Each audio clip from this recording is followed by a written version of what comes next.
시편 1편 말씀입니다. 우리 한 목소리로 시편 1편 1절로 6절까지 말씀을 함께 읽도록 하겠습니다. 시작. 복 있는 사람은 악인들의 꾀를 따르지 아니하며 죄인들의 길에 서지 아니하며 오만한 자들의 자리에 앉지 아니하고 오직 여호와의 율법을 즐거워하여 그의 율법을 주야로 묵상하는도다. 그는 시냇가에 심은 나무가 철을 따라 열매를 맺으며 그 잎사귀가 마르지 아니함 같으니 그가 하는 모든 일이 다 형통하리로다.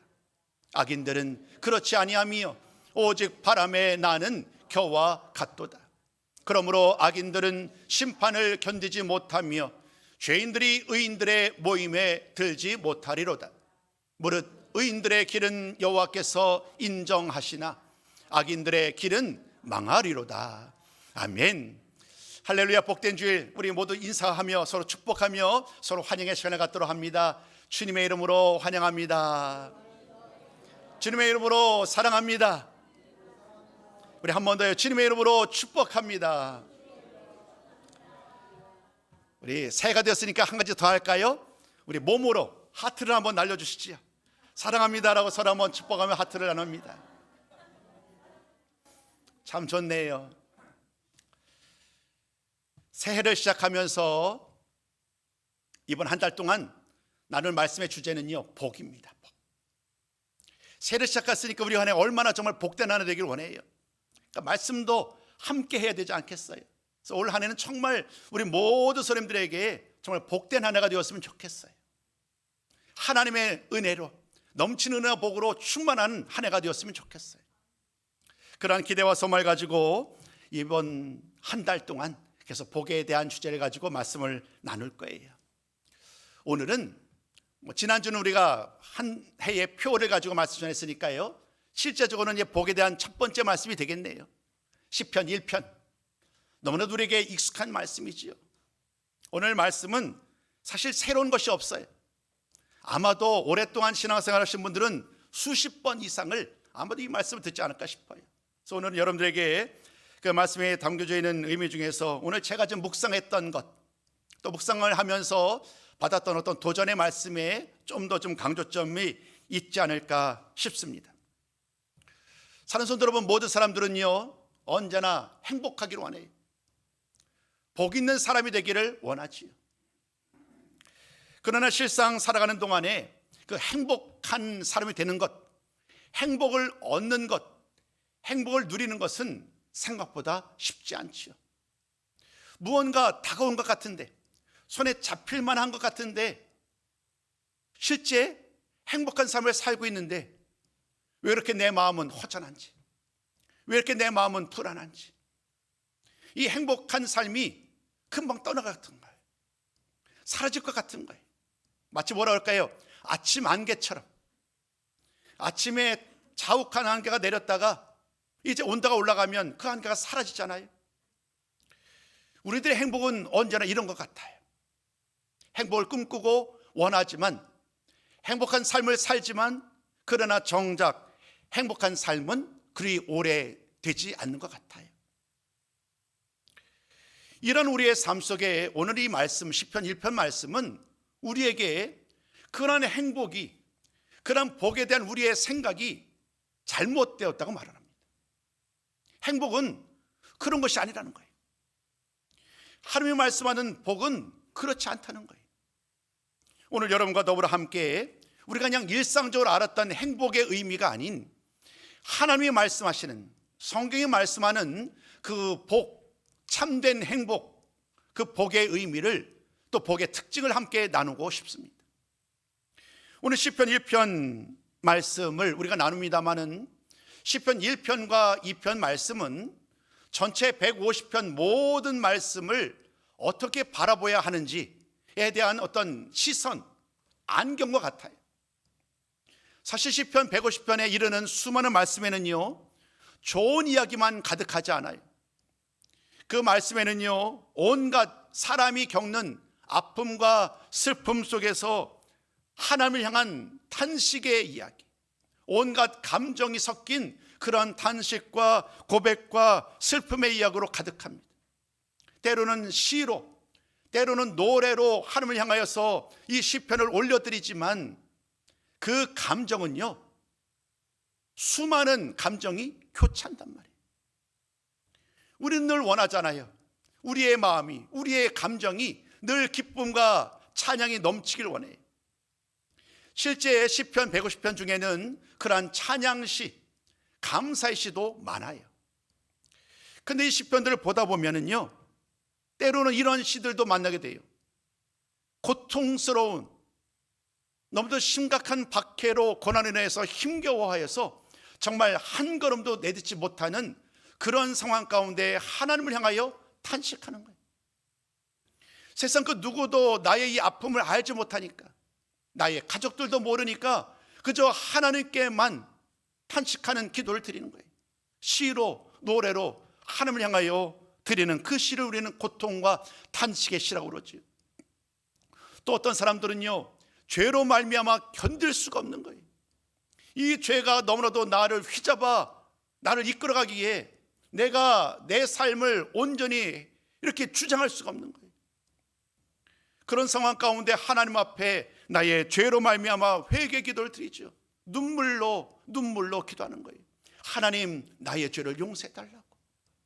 우리는 이러한 기도, 이러한 시편, 이러한 찬양도 우리는 시편 150편 중에서 많은 곳에서 만나게 돼요. 한편에서는 아주 극단적으로 슬픔과 탄식과 고통으로 처했던 상황 가운데 하나님께 기도하고, 또 다른 한편에서는 마치 행복의 절정의 상황 가운데 기쁨과 찬양과 감사로 하나님께 시편을 올려드립니다. 우리가 경험하는 아주 극단의 이야기지만 이 모든 것을 다 감당하면서 드리는 시편의 말씀이 우리가 만나는 그 한결 한절에 담겨져 있는 거예요. 저는 개인적으로 시편 말씀을 참 좋아합니다. 그 말씀을 늘 묵상해요. 교회에 오게 되면 저의 하루의 패턴이 이와 같습니다. 교회에 오게 되면 가장 먼저 말씀을 펼치게 되죠. 그날 제가 읽어야 될 말씀의 분량이 늘상 정해져 있으니까요. 그 말씀을 읽는 것으로 시작을 합니다. 그리고 교회 예배당으로 올라와서 기도로 또 시작을 하죠. 그 기도의 시간이 뭐 짧을 수도 있고 길 수도 있겠습니다만은 이 두 가지는 늘상 반복되는 삶의 패턴이. 그런데 그 기도의 내용은요, 달라요. 오늘 나의 모습이 그대로 투영되는 거예요. 내가 힘들면 하나님 아버지 앞에 그 힘겨운 기도를 드리는 거예요. 기쁨이 넘치면, 감사 넘치면 감사의 기도를 드리지요. 그런데 여러분, 오늘 이 시편 1편과 2편은 우리에게 정말 중요한, 제가 안경이라고 얘기했잖아요. 처지와 형편이 다 달라서 하나님 아버지 앞에 기도를 드리는데, 근데 이 시편 1편은 우리에게 그 하나님과 우리와의 관계가 어떠해야 되는지를 우리에게 알려주는 아주 중요한 기준이 되는 거예요. 기준. 즉 모든 상황 가운데 언제나 이 말씀을 잃지 말라는 거예요. 여러분, 시편 1편과 2편은 어떤 말씀이 담겨져 있을까요? 우리 한번 그 처음과 끝 이야기를 제가 한번 화면에 준비해 봤어요. 우리 한번 같이 한번 이 두 구절 말씀을 같이 읽기 원합니다. 함께 읽어요. 시작. 복 있는 사람은, 여호와께 피하는 모든 사람은 다 복이 있도다. 위에서 읽은 거는요, 시편 1편 1절을 시작하는 말씀이에요. 그렇죠? 그리고 나중에 읽었던 말씀은 시편 2편 12절 맨 마지막을 장식하는 말이에요. 놀라운 것은 복으로 시작하고 복으로 끝나는 거예요. 하나님은 우리에게 시편 150편에 이르는 수많은 말씀들, 수많은 처지와 형편 속에서 때로는 아파하고 때로는 힘들어하는 이런 모든 상황 가운데 나는 복이 없다고, 왜 나만 이러한 어려움을 겪냐고, 왜 나는 물질의 복을 받지 못했냐고, 나는 왜 성공하지 못하느냐고 탄식하는 그 모든 사람들에게 이 복 되신 하나님, 그 하나님의 말씀으로 우리를 다시 한번 애워싸시는 거예요. 오늘 내 처지와 형편 때문에 불평하고 원망하지 말고 이 복이 있는 사람, 우리는 이미 복 있는 사람이기에 그 하나님의 은혜와 복을 다시 한번 깨달을 때에 우리의 그러한 안타까워 탄식했던 우리의 모든 기도가 감사로 받게 된다는 그런 말씀이겠지요. 오늘 이제 여러분과 더불어 함께 시편 1편의 말씀을 나누려고 해요. 그 전에 한 가지 여러분과 좀 설명을 드릴 것이 있어요. 여러분 혹시 이 두 단어를 구별하실 수 있는지요? 행복과 복. 행복과 복을 여러분 구분할 수 있는지? 사실 요즘에 많은 사람들은 거의 구별하지 않아요. 그냥 거의 행복과 복을 같은 단어, 동의어, 같은 의미의 말로 생각하곤 하지요. 그러나 엄밀하게 따지면 이 행복과 복은 좀 달라요. 행복, 한자의 의미를 그대로 얘기하자면 행복은요 이런 거예요. 우연히 찾아오는 복. 우연히 강조돼요. 해피니스라고 할 때에 그 앞자를 따지면 해펀이라고 그러잖아요. 이건 우연한 거예요. 우연. 그냥 내가 원해서 때를 정하여서 복을 받는 것, 취하는 것이 아니라 내가 원할 수 없어요. 내가 기도할 수 없어요. 우연히. 즉 복의 주인공이 나 역시 아니죠. 그냥 우연한 삶을 살아가는 과정에서 나에게 임하는 복, 그것이 바로 행복. 그 한자의 의미의 행복의 의미. 그러나 이 행복의 의미는 아주 제한적이죠. 이 행복을 내가 주관할 수 있는 것이 아니에요. 우연히라는 이 단어에 담겨 있는 말처럼 언제나 제한적이고 얼마나 주관적이고 얼마나 내가 마음대로 좌지우지할 수 없는 그런 행복이. 그래서 많은 사람들은 이 행복에 대해서 나름대로 더 큰 행복, 더 참된 행복을 찾고자 애를 썼습니다. 그 중에 한 대상이 누구냐면 서울대학교 행복연구센터라고 있어요. 사실 이 행복센터가 있는지도 저는 몰랐어요. 말씀을 준비하고 여러 가지 다른 배경설명을 준비하다 보니까 자연스럽게 이 행복센터, 서울대학교 행복연구센터를 알게 되었고, 그분들이 나름대로 행복을 정의해 가더라고요. 그분의 정의는 이와 같아요. 한자적으로 말했던 그 의미, 그냥 우연히 찾아오는 행복이, 우연히 찾아온 복이 행복의 전부는 아니지 않느냐. 그래서 그들은 나름대로 이렇게 얘기하는 거예요. 우리에게 행복은 이와 같은 것이다. 그 행복연구센터에서 제시하는 행복은 이와 같아요. 행복은 자기 삶에 대한 만족감과 또 보람과 그리고 스스로 느끼게 되는 그런 흐뭇한 상태, 감정이다. 이렇게 정의를 해요. 그러니까 그냥 우연히 찾아오는 것보다는 조금 더 나의 삶과 연결이 되지요. 내 삶 속에서 만족감을 누리고 또 흡족함을 누리고 보람을 느끼는 그러한 상태와 감정을 가리켜서 행복이다라고 말을 합니다. 그렇게 되다 보면 좀 더 내가 주도적으로 행복을 찾을 수 있겠고 행복을 누릴 수 있겠지요. 이것이 행복에 대한 정의입니다. 그러나 여러분 곰곰이 잘 생각해 보세요. 서울대학교 행복연구센터가 말하고 있는 행복에 대한 정의는 분명히 우연히 찾아오는 행복에 대한 정의보다는 진일보한 행복의 의미가 분명해요. 그런데 분명한 한계가 또 있어요.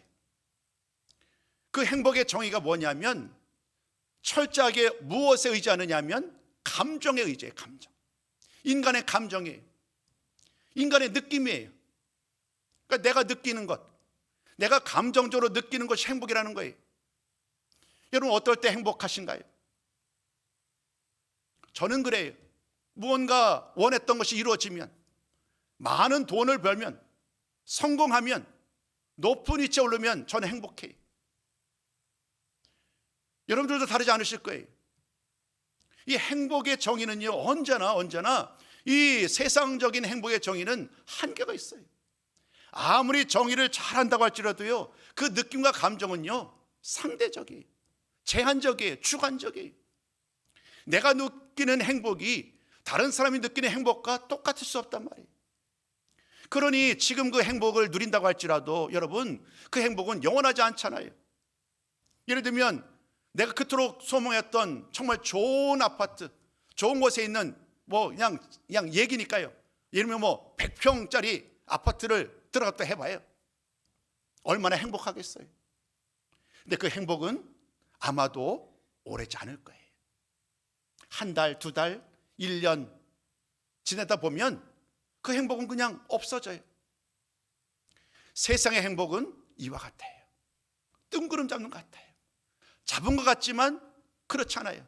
주관적이고 제한적이고 일시적이에요. 그런데 여러분, 성경이 말하는 복은 다르다는 거예요. 행복과 복을 혼용하여서 같은 의미로 많은 경우에 사용하지만 우리는 좀 구분할 수 있어야 돼요. 성경이 말씀하는 그 복은 행복과는 완전히 달라요. 우연히 찾아오는 복이 아니에요. 이 복은 철저하게 계획된 상황에서 부어주시는, 하나님이 주시는 것이 바로 복인 줄로 믿습니다. 하나님이 주시는 복. 행복은요, 우리가 예측할 수 없어요. 그러나 이 성경이 말씀하시는 이 복은요, 그냥 느낌이 아닌, 감정이 아니에요. 철저하게 우리의 삶의 토대를 두고 있어요. 그 삶의 토대를 주어서 부어주시는 그 복은요, 언제나 우리의 마음을 기쁨으로, 그리고 충만함으로, 그리고 영원한 은혜의 자리로 우리를 이끄시는 것, 이것이 바로 하나님께서 말씀하시는 복의 의미인 줄로 믿습니다. 오늘 저는 여러분들에게 행복과 복이 다르다라고 말씀드렸어요. 행복은 상대적이고 주관적이지만, 일시적이지만, 그러나 성경에 말하는 복은 절대적이고 영원하다는 말씀을 드렸어요. 이제 왜 이렇게 제가 단언할 수 있는지, 시편 1편 말씀을 통하여서 그 의미를 함께 좀 더 살펴봤으면 좋겠어요. 오늘 시편 1편 말씀을 잘 보면 의인과 악인, 혹은 복 있는 사람과 악인이 대조가 돼요. 이 두 사람이 대조가 되는데, 이 두 사람뿐만 아니라 이 두 사람을 설명하는 비유도 대조되고 그들의 삶의 결과도 대조가 돼요. 그래서 오늘 저는 이 대조되는 말씀을 가지고 여러분과 좀 말씀의 의미를 함께 좀 나누려고 해요. 첫 번째 말씀을 나눌 제목은 이렇게 붙이고 봤습니다. 첫 번째, 하나님 중심, 그리고 자기 중심. 오늘 1절과 2절 말씀을 잘 묵상해 보면 이 복 있는 사람과 악인을 구분하는 그 기준점이 어디 있냐면, 내 마음 중심에 무엇을 모셨는가, 내 마음 중심에 누가 있는가에 의하여서 결정되더라는 거예요. 오늘 이 1절부터 6절까지 모든 말씀들은 너무 익숙하잖아요. 한번 설명을 해볼게요. 저는 이렇게 오늘 이 말씀을 바라보았어요. 먼저 오늘 1절 말씀 이렇게 시작을 합니다. 복되도다 그 사람은.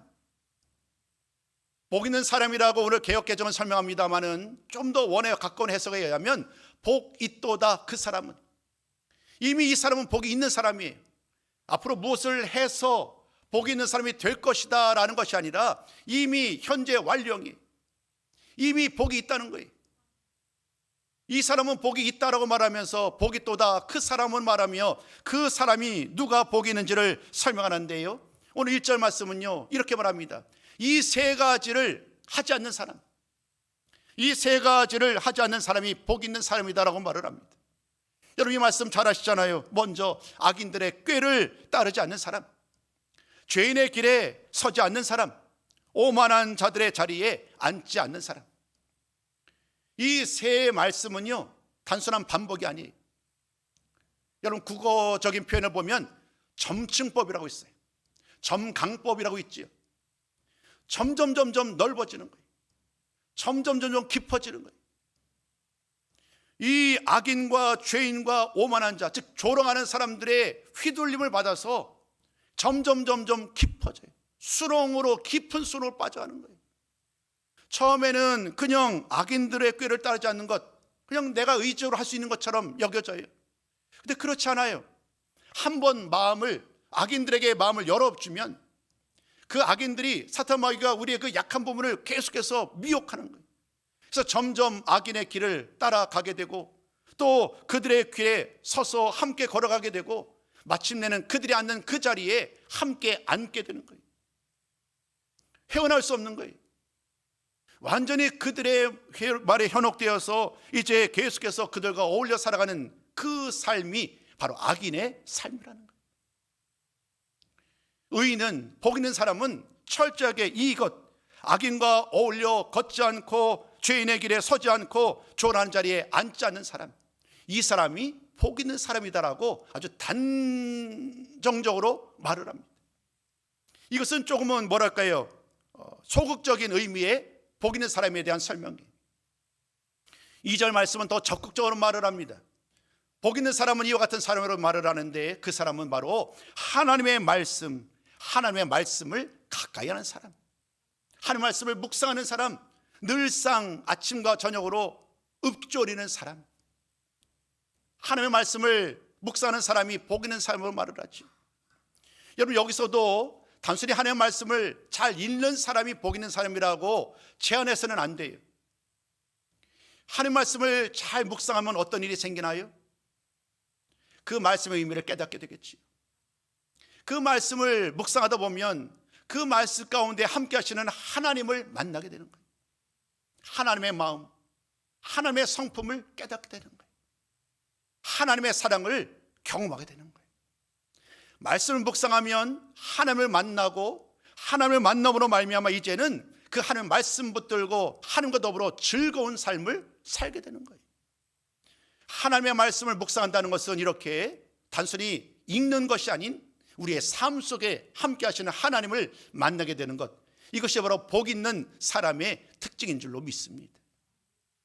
이 말씀을, 오늘 1절과 2절 말씀을 제가 표준 세번역 성경으로 조금 다르게 번역된 말씀을 가져와 봤어요. 여러분이 한번 다시 한번 이 말씀을, 1절과 2절 말씀을 한번 읽어보도록 하겠습니다. 함께 읽어요. 시작. 복 있는 사람은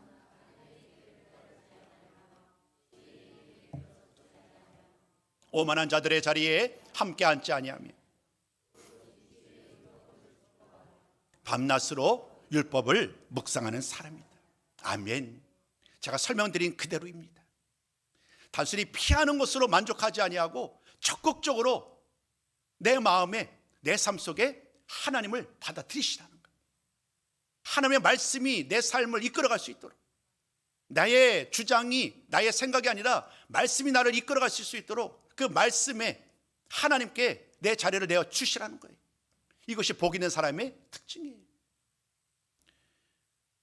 복 있는 사람은, 악인의 삶은, 오늘 제가 이렇게 말씀드렸잖아요. 하나님 중심과 자기 중심.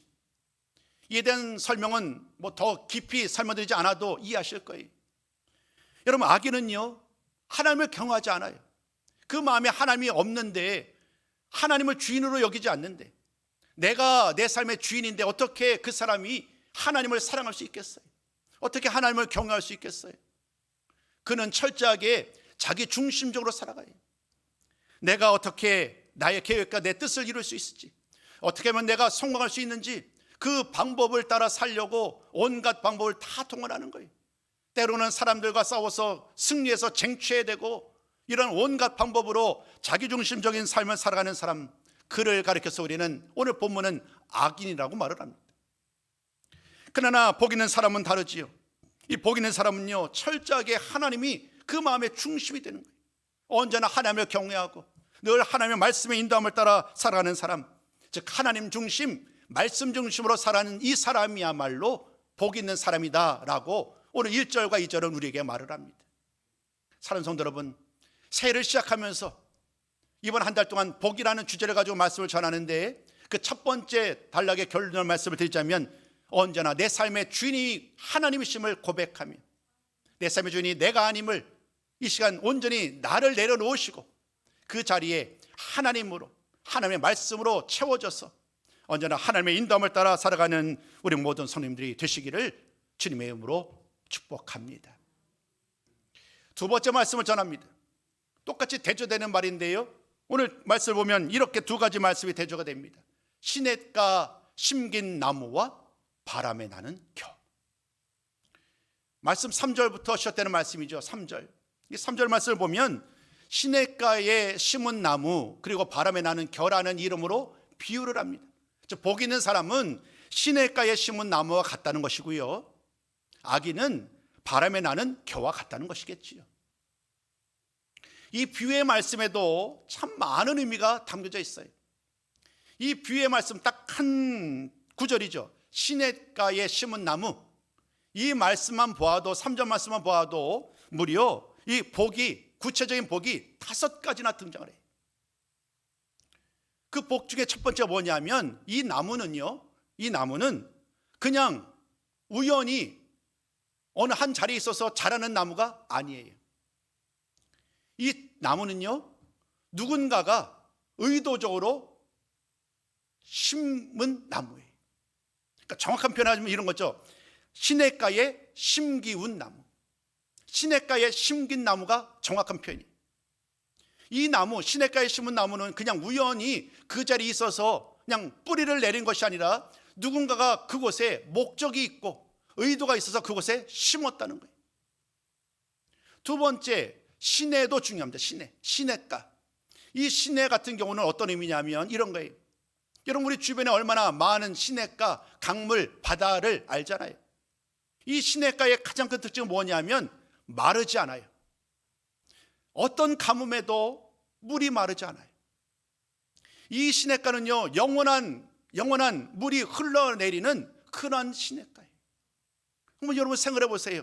얼마나 어떤 가뭄에도 가뭄이 찾아오지 아니하고 물이 끊어지지 아니하고 계속해서 시냇가에 물이 넘쳐난다고 한다, 흘러 넘친다고 한다면 얼마나 그 시냇가가 많은 도움을 주겠어요. 시냇가에 심긴 나무의 의미는 바로 그거예요.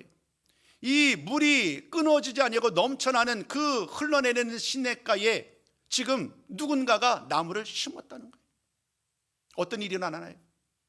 이 심기운 나무는 그 물을 계속해서 공급받겠지요.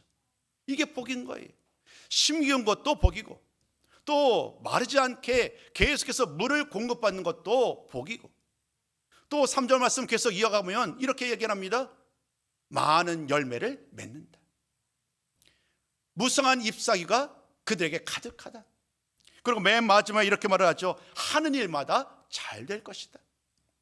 형통할 것이다 라고 말을 합니다. 시냇가 심은 나무 이 3절에 무려 5가지의 복에 대한 어떤 구체적인 이야기를 함께 우리가 나눌 수 있었어요.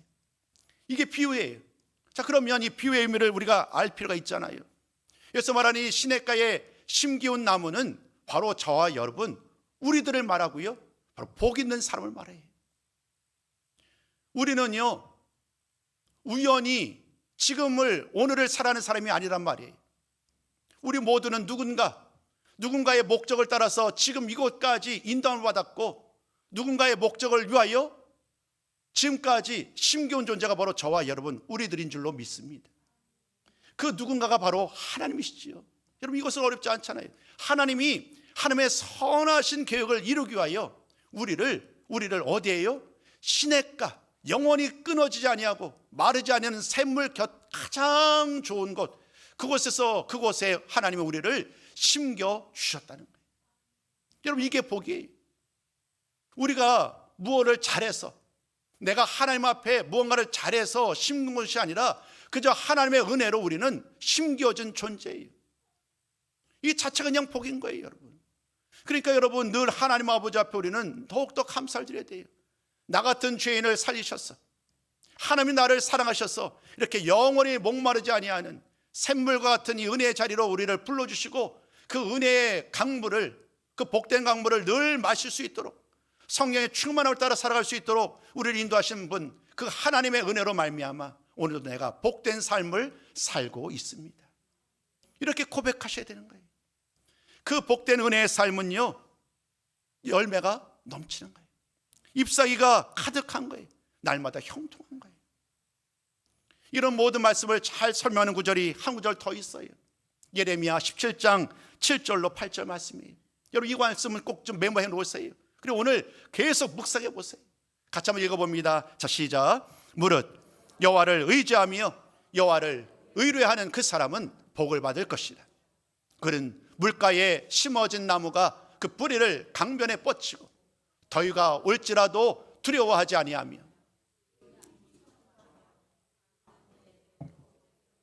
결실이 그치지 아니함 같으니라. 아멘, 아멘. 여러분, 이것이 우리의 삶을, 복된 사람을 설명하는 구절이에요.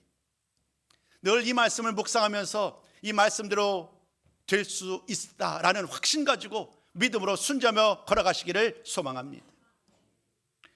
반대로 악인은 어떨까요? 시냇가에 심긴 나무가 복 있는 사람에 대한 설명이었다고 한다면 악인에 대한 설명은 이와 같습니다. 바람에 나는 겨.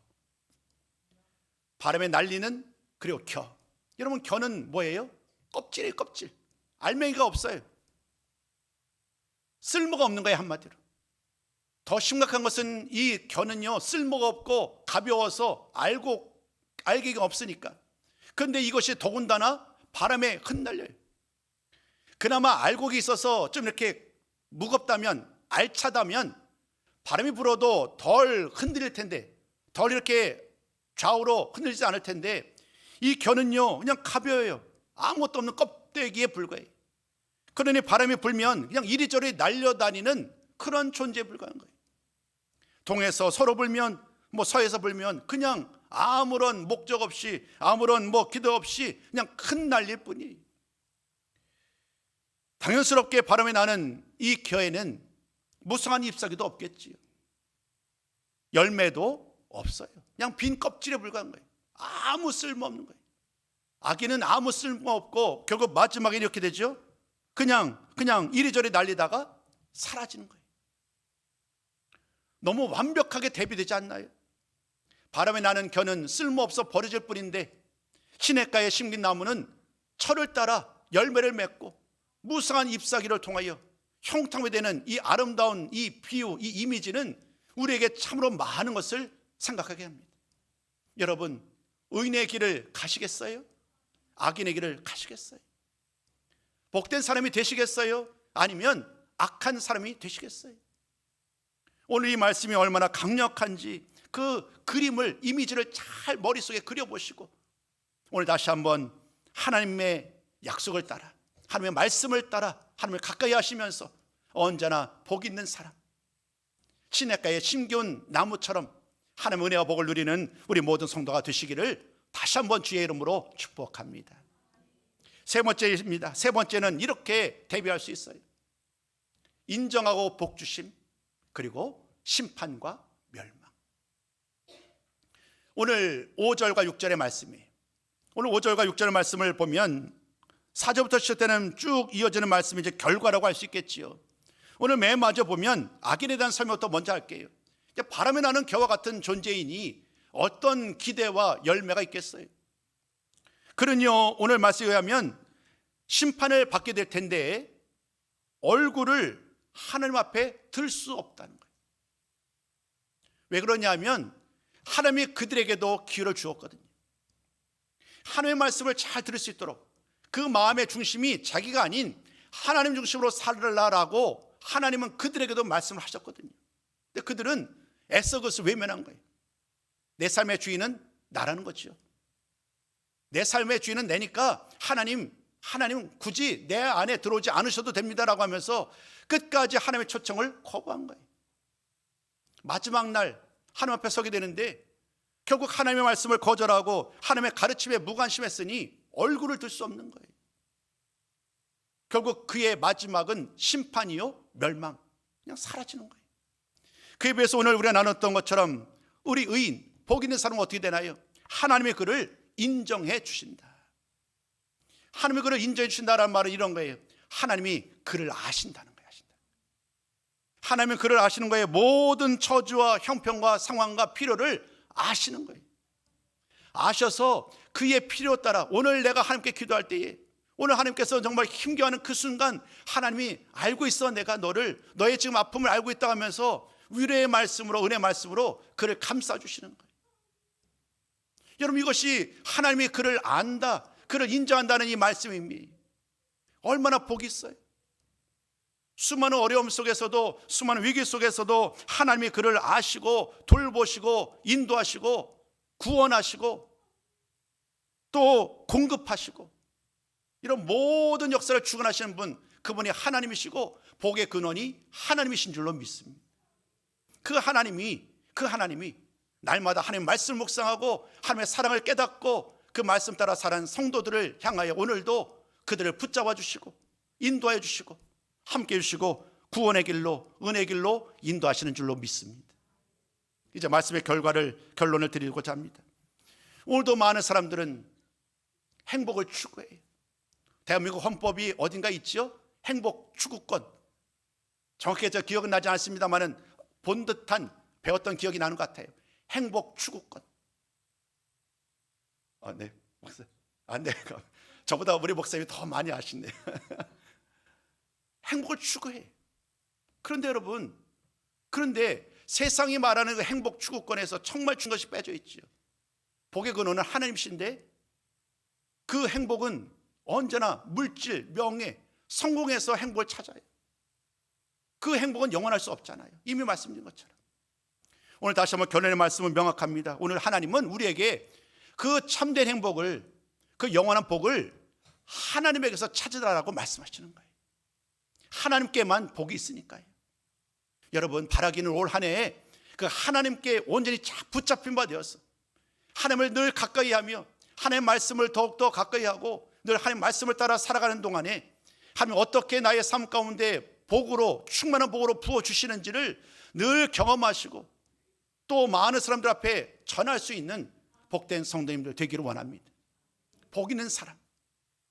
오늘 이 말씀이 우리의 삶을 온전히 주관해 주셔서 날마다 하나님의 말씀의 인도함을 따라 살고 하나님과 동행하는 우리 모두 성도가 되셔서 다시 한번 하나님의 은혜와 복을 받는 복 있는 사람이 되기를 주의 이름으로 축복합니다.